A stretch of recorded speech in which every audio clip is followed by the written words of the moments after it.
रामनिवास महाविद्यालय से मैं डॉक्टर त्रिपाठी आप लोगों को बताने जा रहा हूँ मानव भूगोल। ये भूगोल विषय का एक फर्स्ट पेपर है मानव भूगोल, और ये फर्स्ट सेमेस्टर के स्टूडेंट्स के लिए है, बीए प्रथम वर्ष के।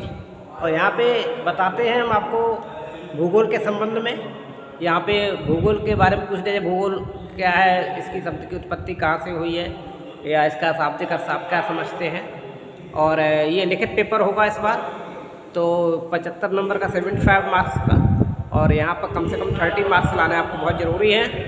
तो इसलिए मैं आपको क्वेश्चंस बता दे रहा हूँ, इस तरीके से आपको लिखने की प्रैक्टिस करनी है।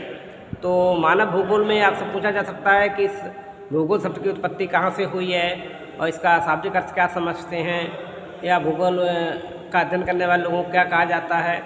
शॉर्ट क्वेश्चंस भी हो सकते हैं और इसे लॉन्ग में भी बदला जा सकता है कि इसको परिभाषित कीजिए।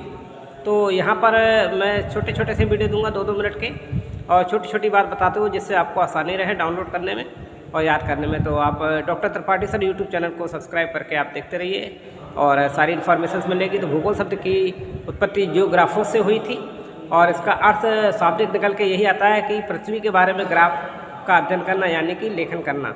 भूगोल का अध्ययन करने वाले व्यक्तियों को हम भूगोलवेत्ता कहते हैं। हार्टशोन का कहना ये था, यहाँ 2 परिभाषाएँ हमने दे दी, आसान भी है थोड़ा सा, और आपको प्रॉब्लम्स नहीं आएगी इसमें। भूगोल का संबंध, तो हार्टशोन कह रहे हैं भूगोल का संबंध पृथ्वी के धरातल के परिवर्तनशील विशेषताएं।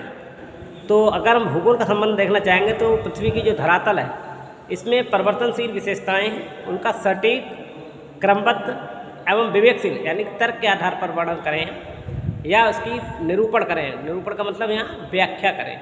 तो इस तरीके से इन्होंने इस परिभाषा को समझाने की कोशिश की थी। और दूसरी तरफ हैगेट आए थे। हैगेट वो ही कहते हैं कि पृथ्वी की सतह का उस स्थान के रूप में अध्ययन जिसमें मानव आबादी रहती हो। तो ये बहुत आसान परिभाषा है हैगेट की, कि पृथ्वी की सतह का उस स्थान के रूप में अध्ययन करना जिसमें कि मानव आबादी रहती है। तो ये आपका हो गया बीए प्रथम वर्ष के सेमेस्टर फर्स्ट के बारे में।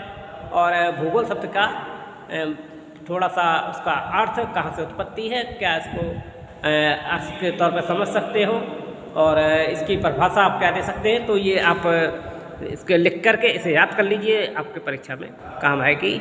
और ये परीक्षा 1 नवंबर से प्रारंभ होगी फर्स्ट सेमेस्टर के बच्चों की। तो अब पढ़ाई पर फोकस कीजिए। Good luck, good bye.